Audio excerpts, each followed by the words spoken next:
Don't play. The views and opinions expressed by guests and/or comments are those of the persons who submitted them and do not necessarily reflect the official policy or position of In the Clutch Sports Talk and More podcast. Any content provided by guests are of their opinion and are not intended to malign any religion, ethnic group, club, organization, company of any individual or anyone or anything. Hello, everybody. Hey, y'all, what's up? Welcome to No Blueprint, Just Vibes. My name is Daisha Monique. I am your host with the mostest. But truly, I really did create this podcast just for all of us out here that's still trying to figure out life. It's no manual, no map to this. Most of the time, we have no clue what we're doing. So I wanted to create this safe space for us to be able to come together and talk about any and everything, whether it's heartbreak, it's healing, it's finances, it's grieving, parenting, our purpose in life, the pressures that we deal with on a regular basis, all the above.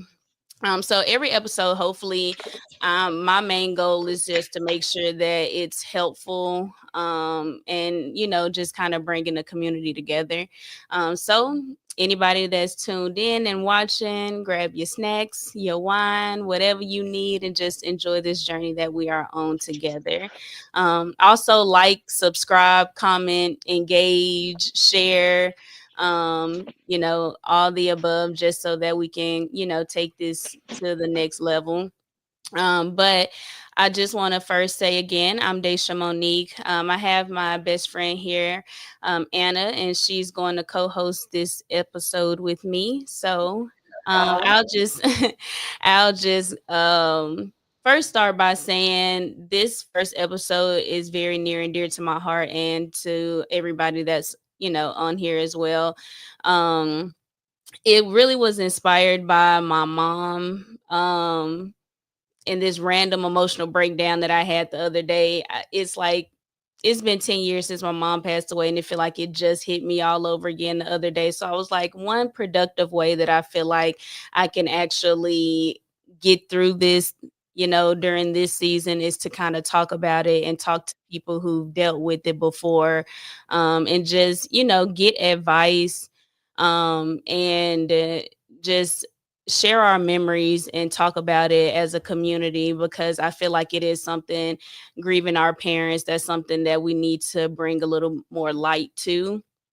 So I'll take the time to let everybody kind of introduce themselves. And if you guys want to, talk about yourself, throw your social media out a bit, go for it.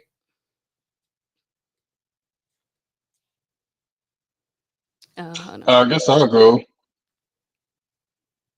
Hey, everybody. My name is Chris McIntosh, aka Macintosh, for people that might be watching that know me. Yep, I am Daisha's best friend. We've known each other since I believe it's been 2012. So it's been a pretty long time. I'm very grateful for that. We've had our ups and downs, but we soldiered through everything. But that's how life is. But yep, what am I supposed to say? I just got lost in my words. No, your social medias or about yourself, anything. This your Yeah, you time can right follow here. me on Instagram, 2 underscores Macintosh, Facebook, Chris Macintosh. That's pretty much what I'm on. I don't really go on social media like that. I just be scrolling. But I am from Detroit. I have traveled a little bit. I can start there. So I lived in Detroit since I was about, I want to say 8 or 9. Then I moved to Indianapolis. Me, my little sister Chelsea, and my mom stayed there for about, I think, a year and a half, 2 years, and then we ended up coming to Memphis. And that was like, I think, 2009. So I lived in Memphis up until I met my partner now, my fiance Josh. I met him towards the end of 2019. Yep, met him. Things just shot off quick. So his job pretty much took him to South Carolina. He asked me if I wanted to go, As you know, I was working at Nike. You know, I was just fresh out of trade school. I was making good money. I was like, no, I'm not finna, quit this. I'm making almost $30 an hour, and I'm still living with my mama's. I'm like, no, I'm not finna just, leave that. So he was like, I'll just give you time to think about it. I was like, all right. Thought about it. I was like, we still young. Why not? So I was like, okay, I'm gonna take a leap of faith. Ended up packing up all my stuff, and then I left. I think I left. Who was that? January or 2020? Right, like right after New Year's. We stayed in South Carolina up until probably July. Once he got them up and running, we got tired of being out there. Just wanted to go somewhere else. So ended up in Salt Lake City, Utah. Man, the drive out there, it was like I want to say it was like 3 days. Well, we wasn't rushing, but when we first set off, I already knew he wasn't gonna make it that far because he wasn't, really familiar, with driving on the highway for a long period of time. So I was like, well, shoot, we're not gonna even make it to Nashville or something like that. We didn't stop till we got to Lincoln, Nebraska, and that was like 20 something hours. And we still had like another 18 hours to go. Crap. Yeah, yeah, but I was like, that was like our very first big adventure. Like we literally moving across the country, and we only known each, we ain't even known each other a year yet. But we both knew, hey, he's the one for me. I'm the one for him. So we just stuck through it. So we ended up getting out there. We was out there for 3 years. I feel as if it was 3 years too long, but we made the best out of it. Granted, Utah is a very, very pretty, very, very pretty state. It's different. I was not gonna get into too much detail. It's just different, different people, religion and stuff like that. We was out there for about 3 years. Then my job took us out to Providence, Rhode Island. So that was another literally cross country move. And man, Rhode Island, that's the story within itself right there, man. So my job took me out there. I had a very big pay jump. I got a very big bonus for going out there. So when we get out there, everything it just shot down. My very first day, I was talking to one of the higher up managers, and I can just tell from how he was texting me, I was like, yeah, this is not going to be good. My very first day, I felt like, like when you're like a new kid in high school, and you gotta like introduce yourself, and you just feel so out of place and awkward. That's how I felt. Everybody was just looking at me. I'm like, hey, I'm Chris from Salt Lake City. I'm a transfer. Nobody knew I was supposed to start, but that management treated me like a number. I didn't get my bonus until about a month and a half of being out there after we already moved, and we were paying for all our Airbnbs and trying to keep all our bills afloat. That they messed up my pay. I wasn't making nowhere near what I was supposed to be making. They didn't fix that. Took them about three weeks to a month to fix that, and they finally back paid me after I quit. And they finally back paid me about 3 months after the fact. So I quit, got a different job, but doing the same thing. But I was just like, because I had to do like a big exit interview on like why I wanted to leave, and I told him I don't want to pay back that bonus because for one, I only got not even half of it. So the bonus was 15 grand. I only got five, a little over five, because the taxes. So when you factor in, me moving across the country, and I'm pretty much spending all my savings, on Airbnbs until our apartment was ready. Hmm. So when our apartment was ready, we paid in, the fees to move in. So once we paid that, bought a bed and a TV, that money was gone. So I'm just like, okay, y'all brought me out here, y'all screwed me over, but I'm gonna give y'all the benefit of the doubt. But it just kept going down, down, down, down, down, down. And Chris, then, quick ask. Were you and Josh together before or after your dad's passing? It was after you guys got together, right? so we got together and we got together officially October 16th, 2019. And my dad passed away in like March of 2020. Okay. So Okay. we were like just barely together. Okay. Well, I'm glad at least you had him during that time. Yeah. Let Jerome go ahead and introduce himself real quick, and then we're gonna get into everything. Yeah, you good. What's up, Rome? What's going on? Yeah. Hey, everybody doing? Yeah, my name's Good. Rome. Yeah, I'm doing pretty good. Doing pretty good. I'm a little nervous on being on here. But let me see. If y'all want to find me on Instagram, my Instagram is Jerome in the house. Jerome underscore in underscore the underscore house. Um, I guess I get details and everything we're gonna talk about a little bit later, so I ain't gonna really talk about too much. Mm-hmm. I just want to introduce myself real quick. So yeah, how you doing? Don't be nervous. We just family out here talking. Hey, I'm Little nervous too, bit. bro, but I'm just pushing through. So you Don't got be it. nervous, guys. We good. Anna, what's up? Go on and say something for the people. I'm just here. I'm nervous, but I'm here. We got it. Let's go. Who are you? So, everybody that don't know, I'm Anna. Me and Daisha been best friends for what 10+ years now. Ooh, a minute. Long time. We done got into any and everything together. Like, I'm from Illinois, but I grew up here. So this is really my home. But other than that, take it over, Daisha. Alrighty, guys. Well, again, today's episode, of course, it's about grieving parents. I'll just kind of tell a little bit on my side of it. I lost my mom when I was 18 back in 2015. Probably a day I will never be able to forget. But she was in a car accident, and of course, she succumbed to her injuries during that.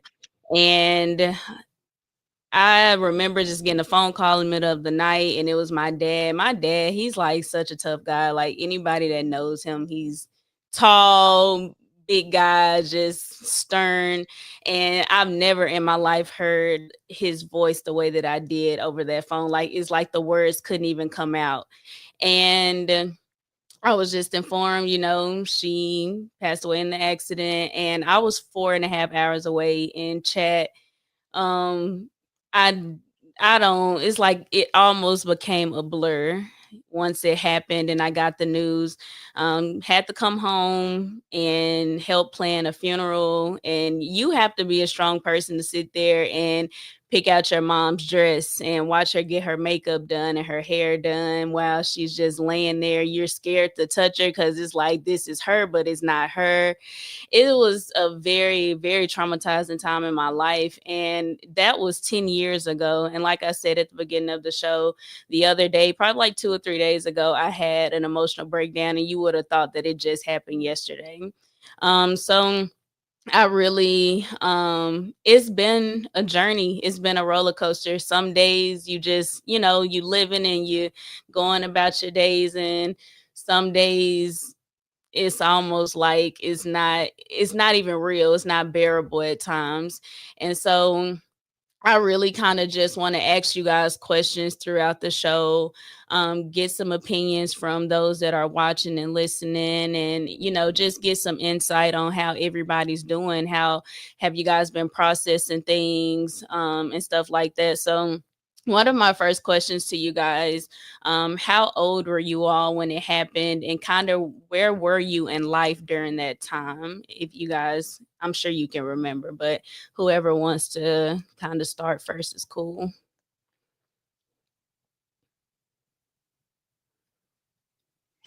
I was 24. I was 24, and I just moved to Charleston, South Carolina. I wasn't even out there 4 months. Yeah, I got out there January, and I think my dad got sick end of February. He had caught COVID, and he ended up going in the hospital. But never mind. Yeah, I was 24, and I was in Charleston. Should I just go with the story, or are you just going? What should I do? Yeah, just Okay, yeah, I guess I'll just elaborate on it. So yeah, so I was in Charleston, and my dad he caught COVID. I want to say it was like end of February, and he was fine. He was responding. I was texting while he was in the hospital, so everything was fine. I was talking to my aunt, which was his sister, keeping communication and stuff like that. And he was in there for about maybe a week doing fine, and I want to say like the next week he had a he had a stroke. And my mom, she called me and told me. I think she was already, I could tell from her voice, she was, it wasn't getting any better. So she was like, "Yeah, he had a stroke, and just him with his health, he never, he never been in the hospital for anything.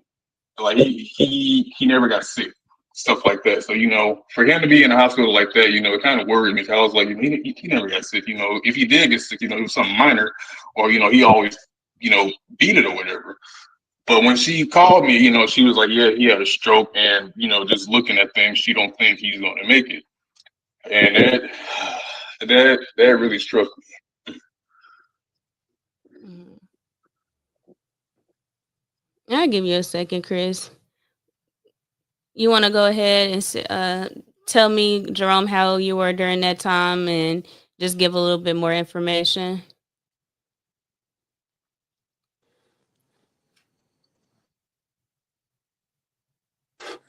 Yeah.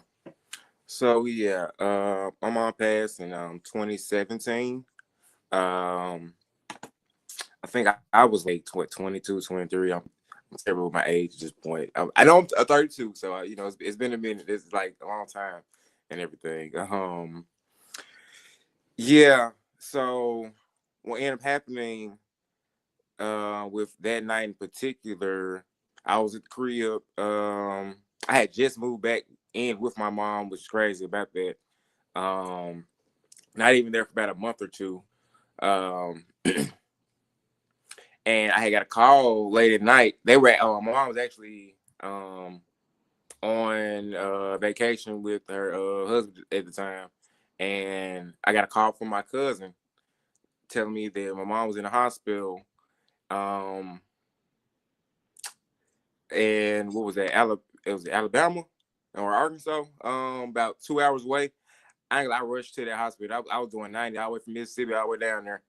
Um, when I got there, they kind of just told me what the situation was, that she had a brain aneurysm, and she was kind of in and out of consciousness. Um, and I believe over that time, my mom did get back conscious for about like once or twice to where she could hear me and kind of understand me. And there was actually a complication when they tried to move her back from Alabama to Memphis um, through a helicopter.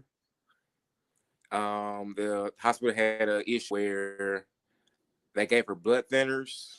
When you're flying, you're not supposed to take blood thinners. She had complications in the air and actually seized up again in the air. So by the time they got actually to the hospital, um, everything kind of got worse. Um, and unfortunately, I think like a couple of days later, she was pronounced brain dead. And um, yeah, we just have to kind of deal with that. And picking back up on what you said, yeah, it's almost surreal. It's kind of crazy how when you're picking out your parents, well, helping with the funeral and everything, and kind of picking out their clothes and stuff. I was my mom's only child, so I kind of was doing that whole process kind of by myself. Well, my family was there; they was helping. They was great help. I appreciate them, but yeah, that whole process was a lot, and I actually spoke at her funeral in the crowd, and the funeral was beautiful. A lot of people was there. Um, yeah, and that was that whole process. It was like it wasn't even a week from that initial phone call to her being pronounced, and have to kind of take care of that. Yeah. Can I ask a question? Yeah. Go ahead. So, like, what advice do you have on like how did you help get through that experience? Like, what did you Oh do man. to get you to where you are? Um. Well, I ain't like it's like an everyday process for. I'm not, I'm not gonna lie. It's like an everyday process. Even to this day, I'm not gonna lie. I can't. I'm doing better than I was then, with as far as process and everything. But it's something that you kind of. It's a permanent change in your life. So it's just kind of like almost like losing an arm or a leg. Like you realize that that's not there anymore. Your Once parents not it's there gone, anymore, it's gone. and you kind of Yeah. it's gone. Yeah, they're gone, and it affects you in life in late ways in life that you don't expect. Even to this day, some things like even little things like I got to find a way to get down to Atlanta to get my birth certificate and everything. And back in the day, moms would have stuff like that. Like I had to call my moms and be like, "Hey, mom, And it's right there. I'm here in Huntsville. You got my birth certificate?" Yeah, so It's the even simple small things like that. things. Mm-hmm. Yeah, the mom's cooking and And stuff, man. I miss that like crazy. But mm-hmm. my advice is to just take things one day at a time.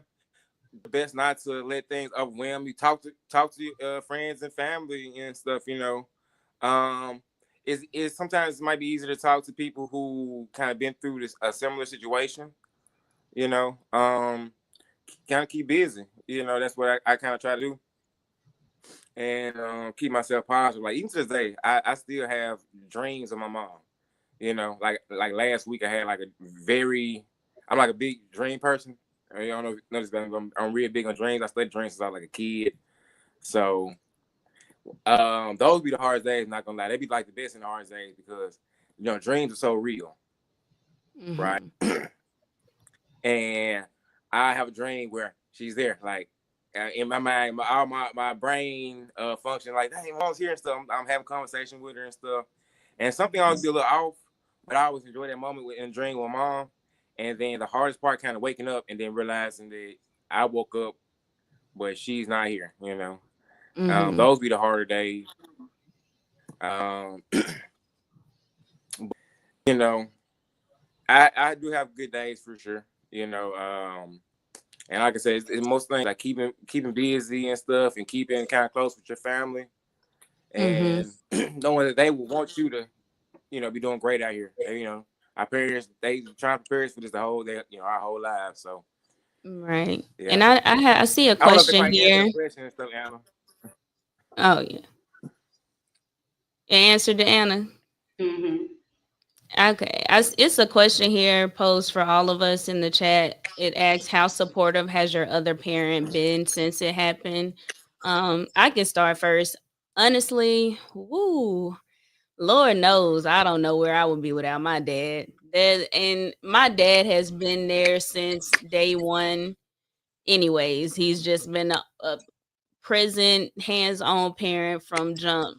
But when my mom passed, that is a hard situation to place a man in with three younger daughters, all 18 and below. That was a lot on him. It's still a lot on him. So I really do. I give a lot of kudos to him for how he's handled things. I feel like that situation took him to the next level in a way because it's like, all right, it's no room for messing up. I got to make sure these girls are for real good from this point on. And I feel like he literally wakes up every single day, and that's what you know. That's what he lives for at this point. So I gotta say, shout out to my dad. I don't know what I would do without him. How are you guys' other parents now that the other parent is no longer here?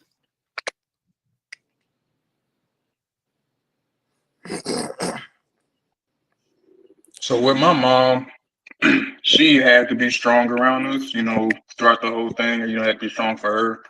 But, after the whole ordeal, because of my situation, when my dad was in the hospital, my aunt and my mom had to always be in communication with each other, concerning his health. So she had access to the hospital, so we can call him, get updates, stuff like that. So after his stroke and when his health started to tank, my aunt and my grandpa, I don't know what they said, what they did, but they said something to like that whole side of the family, and they said something to paint a bad picture on us. So when he passed away, well, even before he passed away, she took away my mom's access to the hospital. So she couldn't even call him to get updates. So I'm like, is that not shady? Like, I'm like, what the heck is going on? So eventually, my mom was able to get contact, so we can video call him. So once we finally got that, he was already pretty much, leaving us. So we was able to video call him, pretty much watch him take his last breath. I watched, I was on a video call, but I just couldn't take it. I was on there for like maybe 15 minutes. The nurse prepped him up and everything, took him off life support.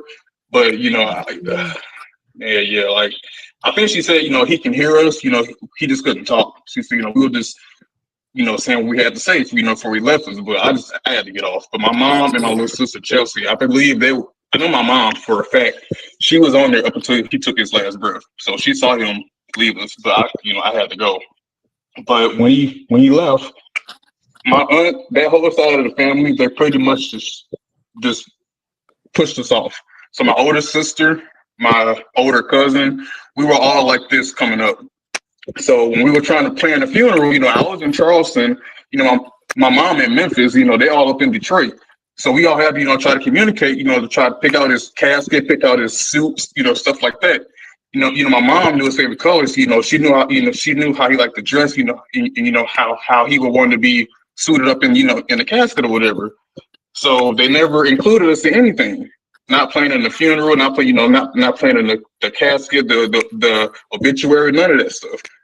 So when we got up there to Detroit for the funeral, we ended up staying with my mom's best friend. We didn't stay with nobody in the immediate family. And I'm just like, what is going on? Here I am thinking, everything is fine. I'm just like, okay, we just going through emotions. Things are gonna be fine when we get up here. No, everybody, they just they just treated us like we were strangers. Like the vibe up there, it was just so off. It was so off. It was, and till this day, we still don't know what's going on. So just like you, Daisha, Chelsea, my little sister, she broke down. I think this was either January or February of this year, because she was just like, she don't know what happened. Okay, everything was fine up until he caught COVID. Everything was fine. So she was just like, she don't understand how everything gonna be fine, and all of a sudden they don't like us no more, and she don't understand it. I'm just like, Chelsea, we just so. Cause my mom called me, she was like, Chelsea had a breakdown. I had to talk to her, explain to her, what happened, how we had to go about things. So she kind of calmed down when she found out, what happened. Cause she was. How old was she when my dad passed? I don't think she was 18 when he passed away. So my mom didn't really tell her about the whole ordeal up until recently. Now she's 21 now. So now she figured out. So she's like, oh, okay, okay. But we really think it's maybe money that's involved. I don't know. Life insurance. My mom got money from his job. His, all the insurance he got.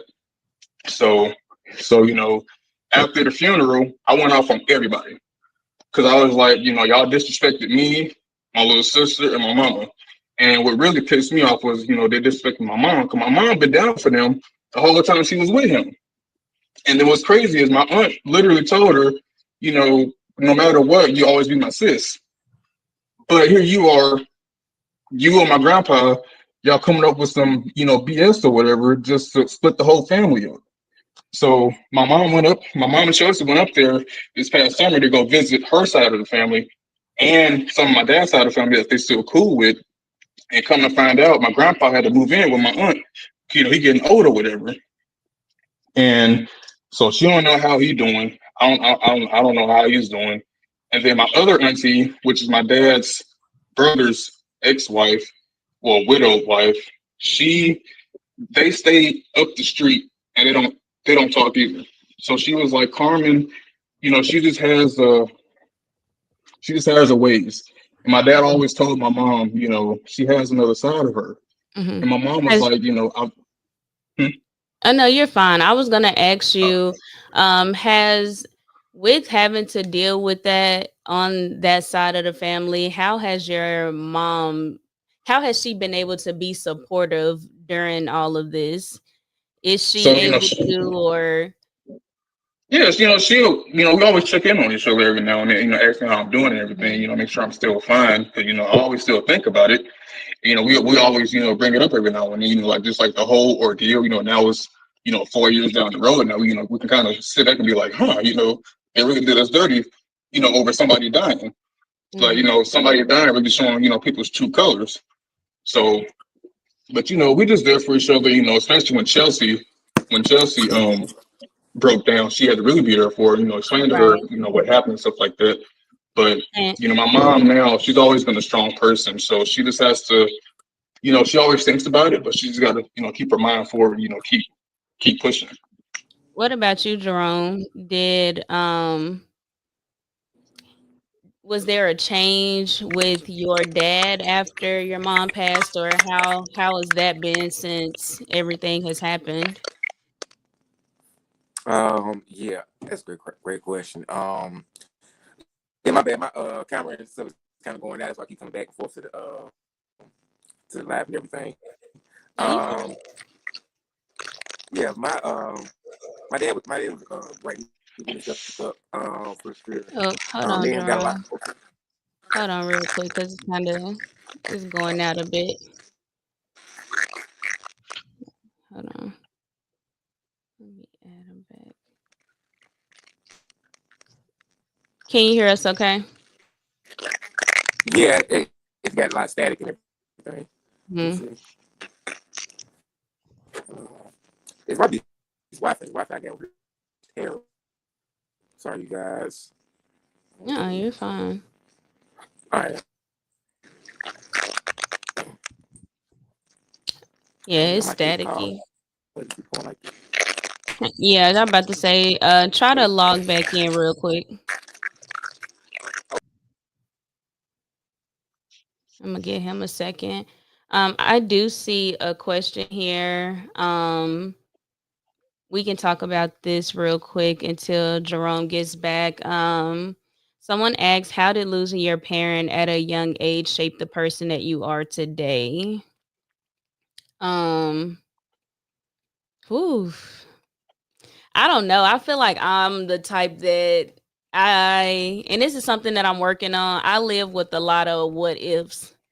And I feel like that has kind of, I don't know, been hard on me since, because I'm always like, well, if I didn't lose her at 18, then maybe I wouldn't have made this decision, or maybe I wouldn't have done that. Or, I'm always questioning and wondering, like, what what would life have been, if she was here today. But I feel like overall losing her at 18, it forced me to just kind of really start making a lot of decisions on my own, because granted, me and my mom didn't always have the best relationship growing up. I'm the oldest daughter. I'm her first daughter. We were beefing a little bit here and there. So it wasn't always the best. But as I was getting older and being able to understand her more, and us finally learning to kind of communicate more and have like real conversations, she was becoming like a best friend to me. And it was like that kind of just was taken away in a sense. And it really kind of just changed me as a person. I think a lot of stuff that I had my mind focused, like, this is how life is gonna be, and this is I'm talking to my mom every day about my plans in life and what I should do and all of this. And then, like, when that was gone, it was like, all right, well, what next? What am I became lost. Honestly, I just became a lost child in a sense. Cause I mean, at 18, you're considered grown, but you're a kid. You're just now getting out there in the world for real, and you're just now really finding out life. So I don't know. It shaped me to I'm all out of shape if you ask me me. We got Jerome back now. So we can go back to the previous question. I do want you to answer that as far as, um, how was your dad after everything with your mom and how has he been supportive? You know. Yeah, he's been really supportive. He's been there for me pretty much every step. I was a little bit older when I lost my mom. See, I consider myself still a kid because I was under 25 age. You don't even fully develop your brain until you're 25. You know, Facts. so you know, there's a lot of things I still needed. I feel like I needed from her to learn, from her and everything, like how to just be an adult out here in the world and everything, and that support system was really important. Um, my dad, I'm kind of like they're a lot different, but they're similar in certain ways too. So, um, you know, he's been really helpful though.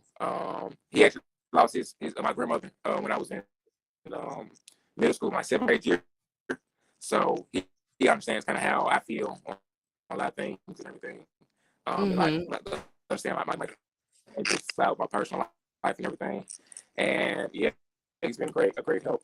Um, and one of my motivations, to do what we keep going forward and doing what I try to do and stuff, for him, everything. So Mhm. yeah. I think we can all agree dads are awesome, but it's just something about a mother's love that just hit a little different. It's something about a mother's love that just kind of hit a little different. um Before I ask my question, I do want to ask, there's another question here. What are you all's comfort place or activities when that time of year comes around? So, like, what are some things that when it's coming up on their anniversary or that birthday, um, things like that, what do you guys usually do around that time to kind of, I guess, in a sense, ease the pain a little bit, or around holidays? Because I know the last like Christmas and birthday I spent with my mom, it was just memorable. You know what I mean? Like, and it's like ever since I haven't had that anymore, I don't look at holidays the same. Like it's like my body is still in shock. And this is like 10 years later, still in shock. So like when my birthday comes around, when Mother's Day come around, when Christmas comes around, Valentine's Day, I don't care what holiday it is, I become sad. And it's like I don't try to, and it's like I know the time is coming up, so I try to, find ways to make myself feel better, or, but it's like it's hard. So like what do you guys try to do? I know this past year from my mom's passing, the anniversary, it was 10 years this year. So we did a big balloon release and we all came together and ate afterwards and just spent time with family, which is always so refreshing. I would always recommend for people to do things like that. But what are some things that you guys do to kind of, just get through those tough moments?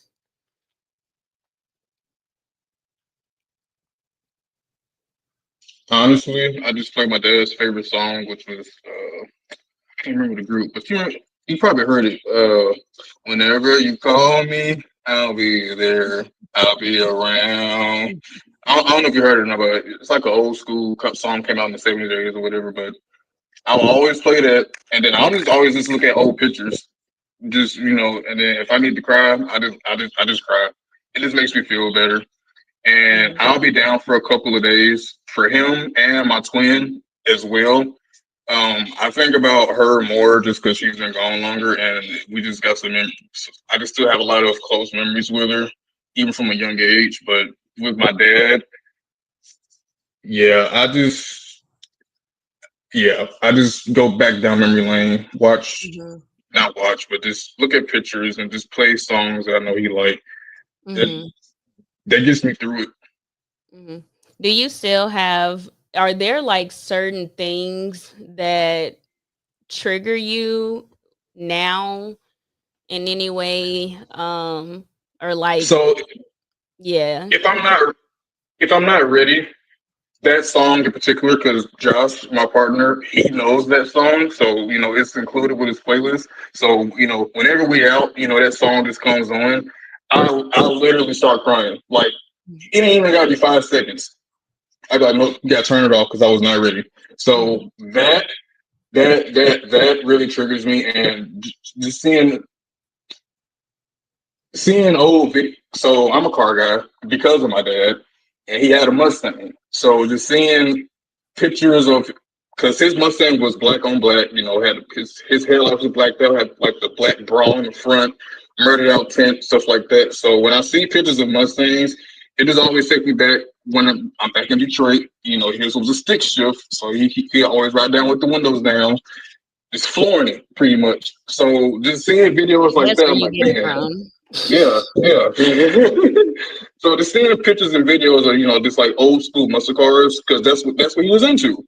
So just seeing stuff like that, yeah, I'm just like, Mhm. that's what got me into cars. That's why I'm so into, oh, why is this? Why is that?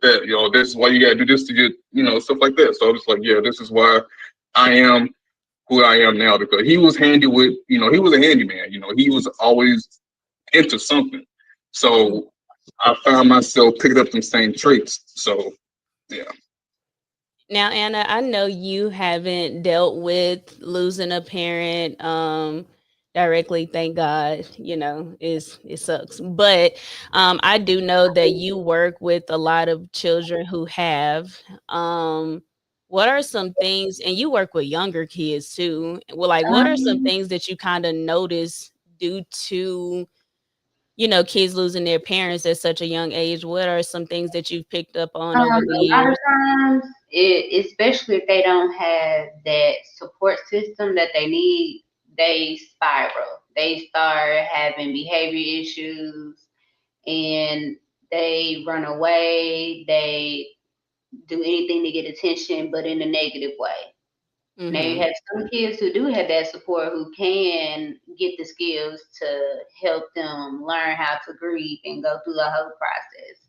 But then you have the kids who have the lagging skills who don't have those skills to sit here and learn how to grieve and correctly go through the process so they can, Mhm. get feel better in the future. Mhm. But because when they do spiral, it's sad because you can see that they're so young and like they haven't even really lived, and Mhm. so they're trying to navigate a world where they say here lost one parent and some even lost both. So Mhm. they're trying to navigate a world where they don't know what's right from what's wrong right now. Mhm. So like, Now, go oh no, ahead. I'm sorry. Go ahead.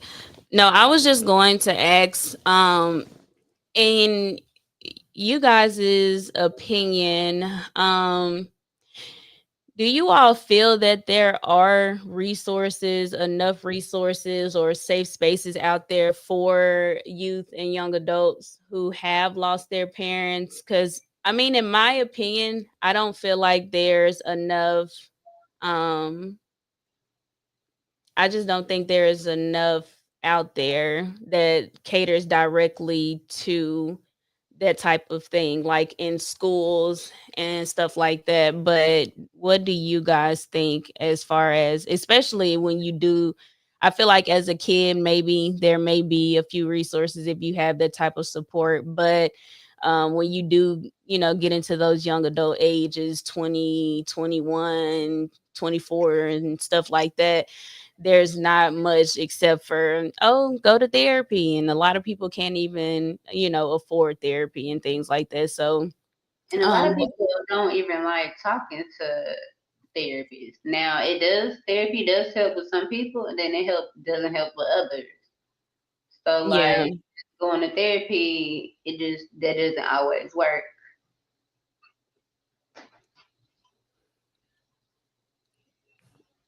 what you think, Chris?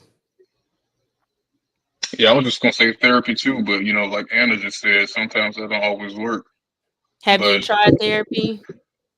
no, because well, no, because yeah, I'm mad, but I know why I'm mad. And I was told by my older sister that I should seek therapy after I went off with everybody. But yeah, I know I shouldn't have done it. But I didn't do it, like in person. I did it after we, had already left or whatever. I just told them how I felt and what they did was wrong. And y'all shouldn't have done that pretty much. And I told them how they disrespect everybody. And my older sister, she was, yeah, I don't know. She always been just different. But I tried to recount, I tried to squash things earlier this year with her, and she still told me I should go seek therapy, and they're not the reason why I'm upset. But I told her I was like I wasn't even in I literally just moved out of my mama house not even 4 months ago in a whole new state with my partner. you know I wasn't mad about nothing. Here I am. I'm living the dream, and when all this happened. Yeah, I got mad because y'all did us dirty, and she acting like they didn't do anything. So Mhm. if I go to therapy, I'm gonna tell a therapist what I just told everybody right here, the same thing, and she gonna say, "Well, yeah, you should probably talk to them to get the answer." I've been trying to, but she don't want to tell me what happened. Mhm. So it's like I'm just But stuck. you gotta understand though, like talking to a counselor like a therapist, yeah, you can tell them everything you just told us, but the difference between us and them, they can sit here and start nitpicking at everything you're saying to help get it deeper into what the issue really is. And And maybe you won't even be angry anymore at that point. so it gets you thinking. And so you finally do get to what the actual issue is. You got a point. Yep, you're right. Jerome, the question and kind of what we're talking about right now, because I know you had to get back in. I was just asking them, do they feel like there's resources out there for people who are grieving, for young, youth and young adults? Because, like I stated, I feel like when they're younger, like 18 and younger, they do have a few things out there, but in my opinion, still not enough. But especially when it gets to ages 20 and 21 and 24 and 5 and things like that, it's like they don't really have much for that age group when it comes down to grieving. Parents, it's like, oh, just go to therapy and talk to a therapist. But do you feel like do you feel like there are more resources out there, or do you feel like that there needs to there's a need for something like that?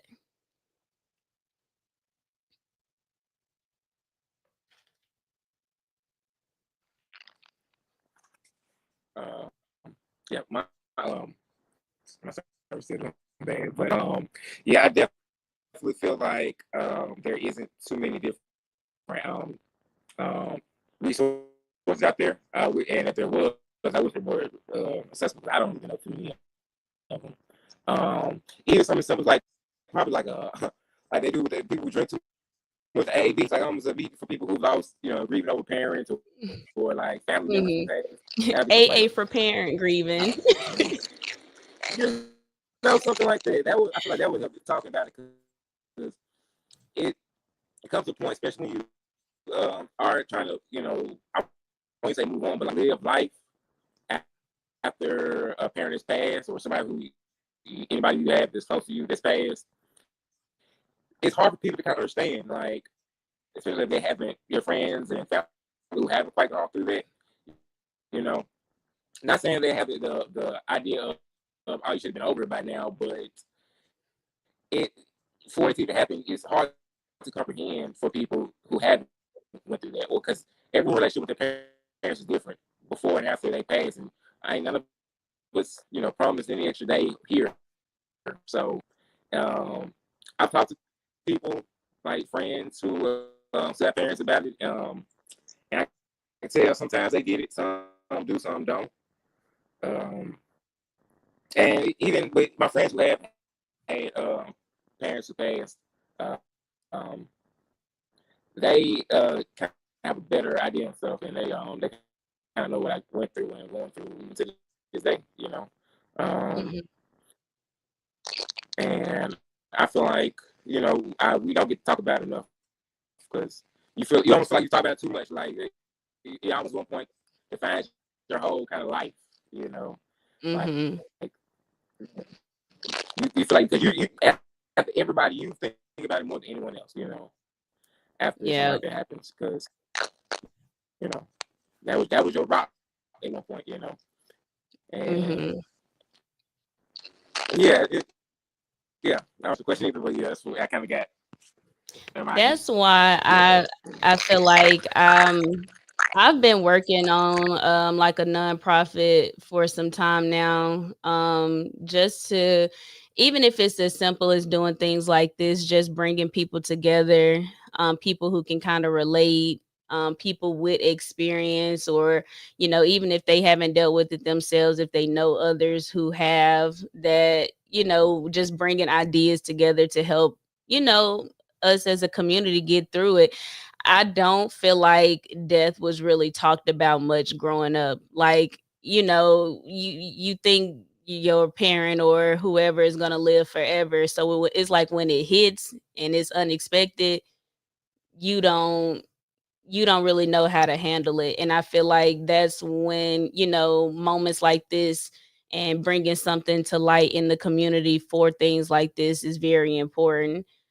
Even when it comes down to, I feel like we fail to talk about a lot of times, in the Black community, life insurance and, having things to leave over to your kids so they don't have the burden of trying to figure out how to bury you and GoFundMe's and things like that. I feel there's a lot of conversations that we lack in our community when it comes down to things like this. And, you know, grieving is the main thing. Nobody really knows what to do with it. I know people who've lost their parents and completely lost their minds because they weren't equipped to handle it. But I feel like that it's important for us to have these type of conversations.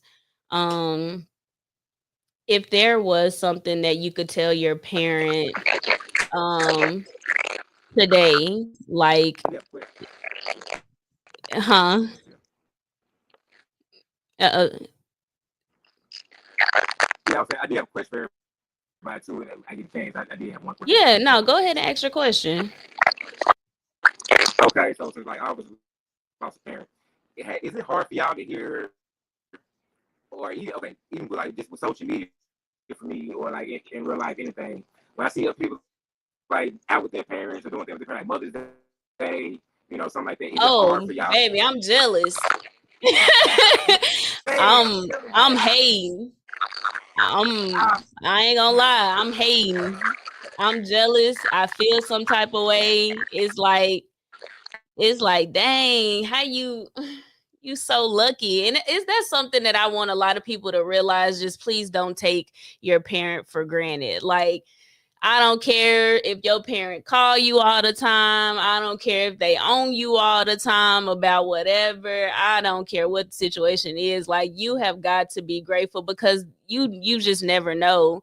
So it's like, yeah, I see people out, especially those who have really close relationships to their mom. Because my mom used to say it all the time: when y'all get in y'all 20s, we is up. We finna be lit. Like, I was looking forward to those times in life, and to, like, for them to not happen. That's what, like, kind of what I was talking about earlier in the podcast, just always living with these what ifs. And that's part of my healing journey. I'm trying to stop living in the what if this and what if that, and if she was here this and if she was here that. It's very difficult. But yeah, I 100% feel some type of way. I'm gonna be honest.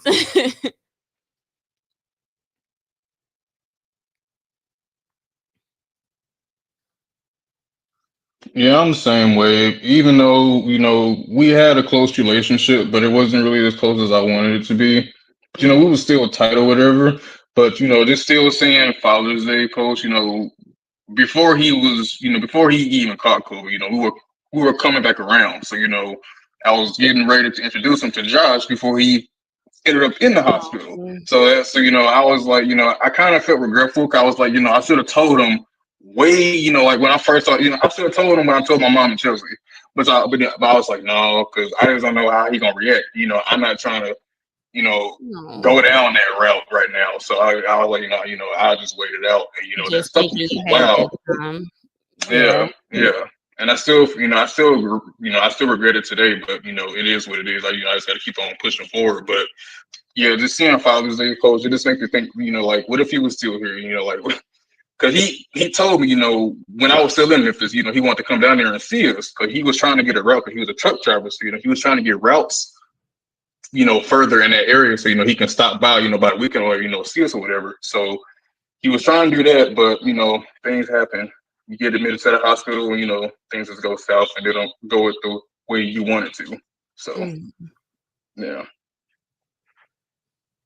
And one one thing my dad just said he think the hardest part is that Tava never got to see her grandkids. Oh my goodness. That's another thing for me. She Yeah. would love them to Ooh. Those she would have would been her kids. Like going man, on. Going on with especially your that grandma. arson. She would love that arson, baby. Going on to your grandma. And it's like what I love about my kids, they don't understand. They're only 4 and 6, so they don't understand, but they genuinely try to. Like I don't really cry in front of them like that. It's just I have boys, so it's like but like when they do see me cry, the first thing that they say now is, "You miss your mom? You miss your mom?" I'd be like, yeah. And they'll just come and give me the biggest hug. It's okay. It's okay. She's okay. It's okay. It is like when those moments happen, it make me realize, okay, maybe I did have these kids for a reason. Cause any other time, boy, they whoo. Yeah. But even things like that, I don't know. My mom's mom passed away when she was only 5, so I never got to grow up, with my grandma like that either. So it's like it sucks that my kids have to go through that now. So I think about things like that, kids not having a grandma already and stuff. So do you guys, I know y'all don't have kids. I think I'm the only one up here with kids right now, but do you guys ever think about that if y'all, make that decision to have kids, the difference that is going to make, raising them and they're already missing one grandparent?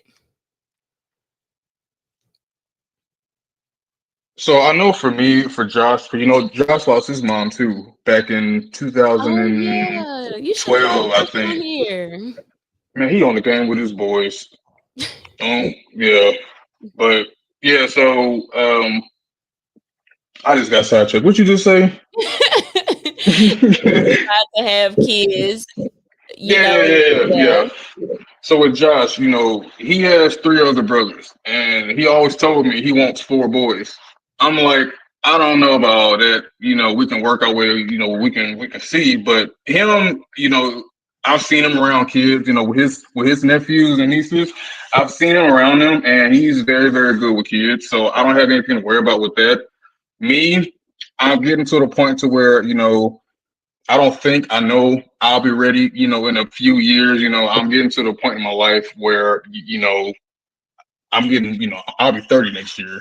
So Dang, I no, always have, I'm just so I playing. always have that thought in my head. I'm like, yeah, I'm getting up there. I really need to, crunch in and settle down now. So I do want kids. Don't get me wrong. I love kids. I just want to make sure everything is in order first.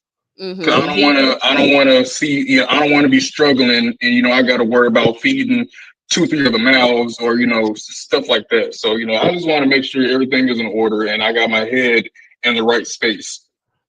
Do you feel like, in the ways that your dad raised you, do you feel like some of that do Oh you yeah, he because I was. know we Yeah. try to be better than our parents, but I'm not gonna lie. I see my mama and my daddy and myself while I'm raising these kids. It's like so, So from what I can remember, my dad, he was cool, laid back, but he also didn't play at the same time. So uh, I want to say when it comes to raising, I can't even lie. I was spoiled coming up, but I also knew, everything isn't handed to me on a silver platter. Like they didn't. I still knew, I'm not even like a little spoiled kid or whatever. I still, was appreciative of stuff like that. But he still put in my head, you got to work for, you got to work for things. You got to work. So I want to say that translates till today, really, because I still have that mindset, to stay focused. Don't think about the past. Just keep pushing forward. So when I get to that point to where I want to have kids, I will take some of his tricks, but not everything, because I did see some some sides of him that I do not want to pick up. Yeah, But and I that's did see fair. a side that was like like the best dad ever type deal. And that's fair. And what about you, Jerome?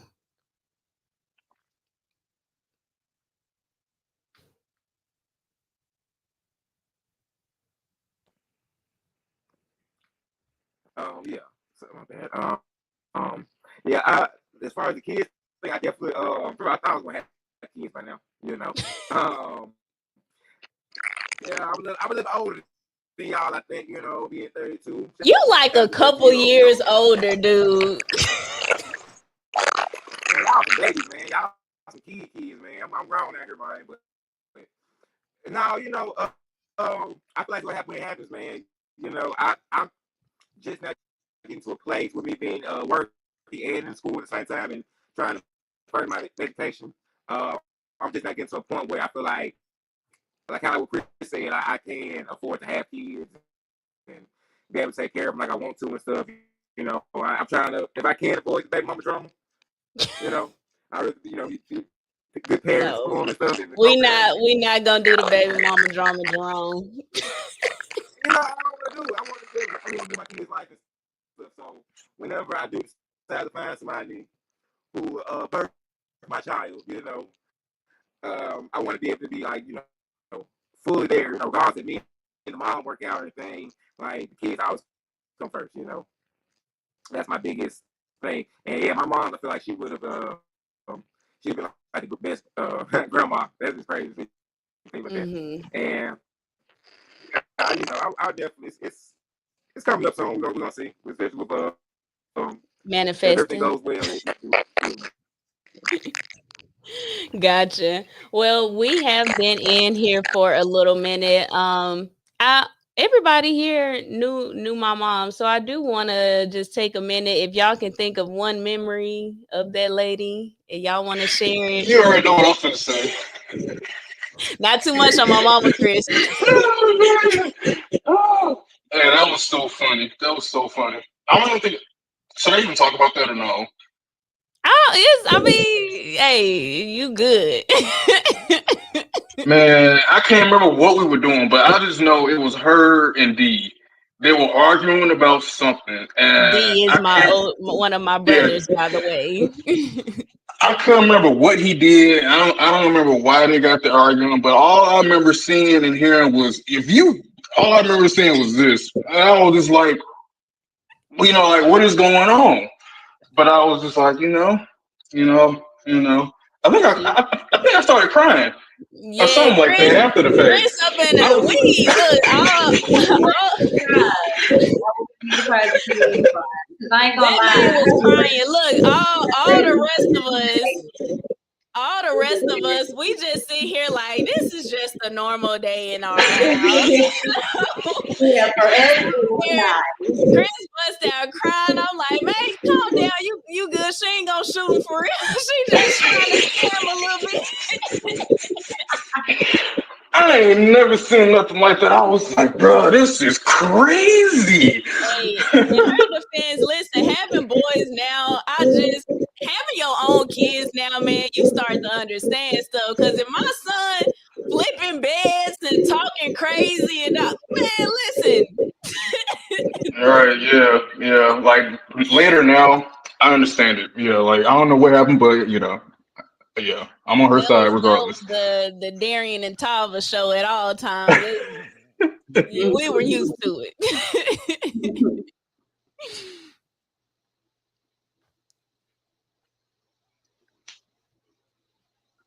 Jerome, can you think of something? Because you grew up with us for a minute. Like once Darius started bringing you around, you was literally part of the family at that point.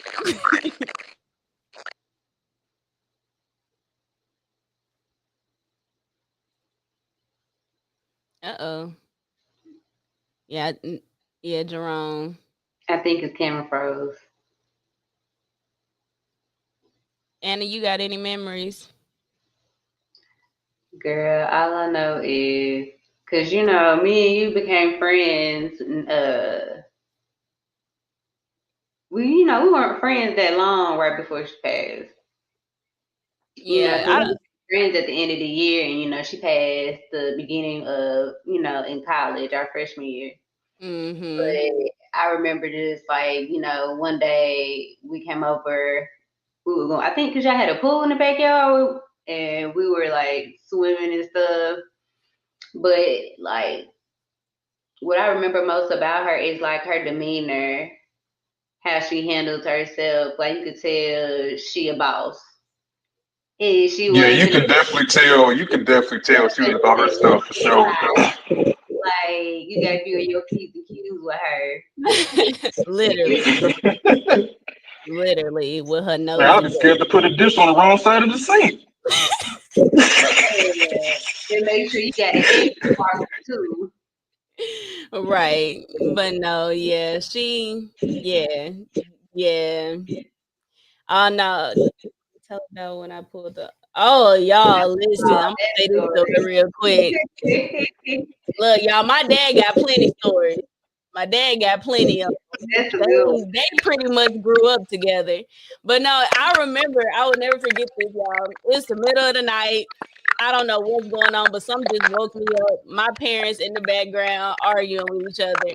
So I get up out my bed, I walk to the door, and from where my doorway was, like you could see the kitchen.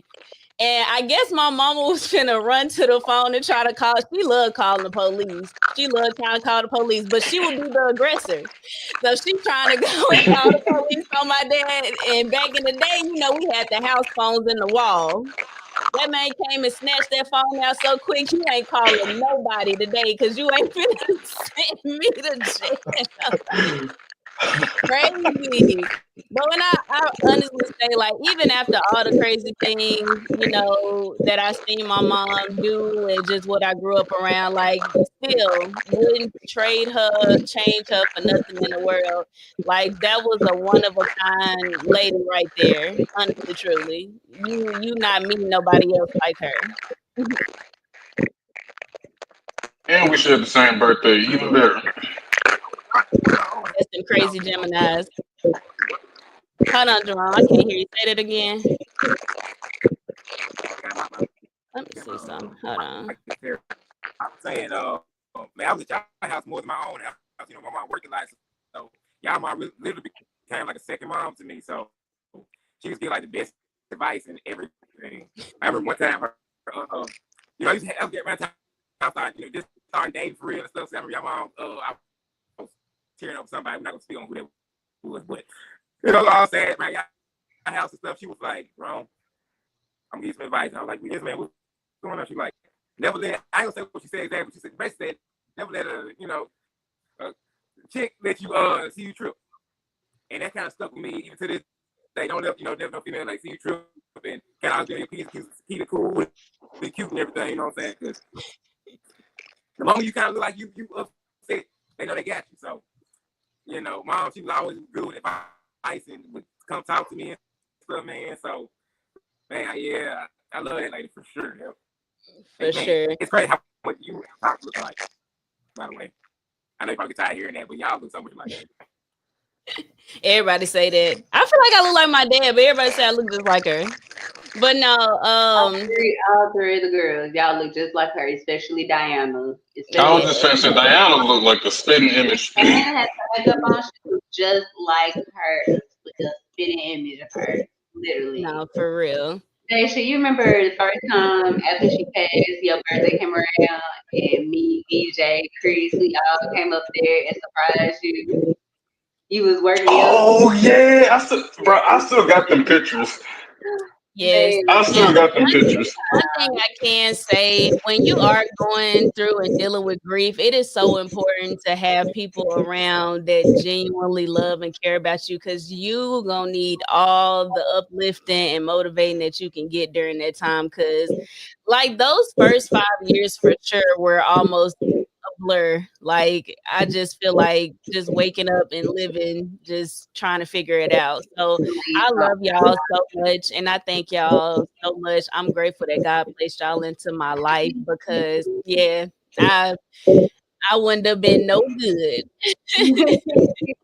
But we've been talking for a minute, so I guess we can go ahead and start wrapping things up.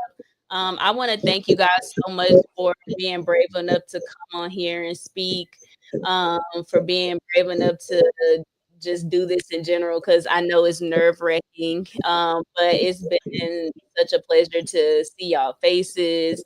I'm so grateful for everybody that tuned in on today. I want to thank you guys so much for your love and support on this journey that we are going to be on together. So I do ask that everybody continue to like, subscribe, share, engage, comment, and probably every week I'm going to try to come and just talk about any and everything. Next week I want to focus on healing, and not just along the terms of grief, but more so of the good, bad, and ugly of healing, because I feel like we deal with a lot of trauma in life, as kids. I mean, throughout life in general. And I think it'll be really about, our process. What are we doing to heal from the things that we went through as kids? What are we doing now as adults that reflect the trauma that was inflicted on us as kids and things like that?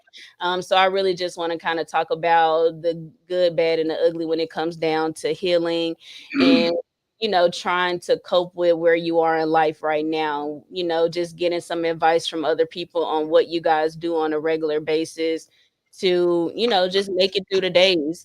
So definitely 7 p.m. next Sunday. We'll be back again live and ready to talk about that. And again, I want to thank y'all so much. No blueprint, just vibes. We just up here talking and, healing together. I hope that these episodes are therapeutic for everybody in a sense. And I hope that um if there's ever anything that anybody want to talk about, if you guys ever want to get on an episode, I don't care if you just want to sit here on the screen, I don't mind. Come on, message me, comment or anything, and I would love to have you guys. So again, to my guests, Chris, Anna, and Jerome too. I know he having some issues. We're gonna have to get his internet together, but but I want to thank you guys so much again, and I love y'all from the bottom to the top of my heart. I love you too, girly. Thank you for having me. Of All right, course. see you next time. Right. And thank you so much, Anna. I know you came just randomly. It was like, girl, come on and do this with me real quick. So I want to thank you for always being a supportive friend as well.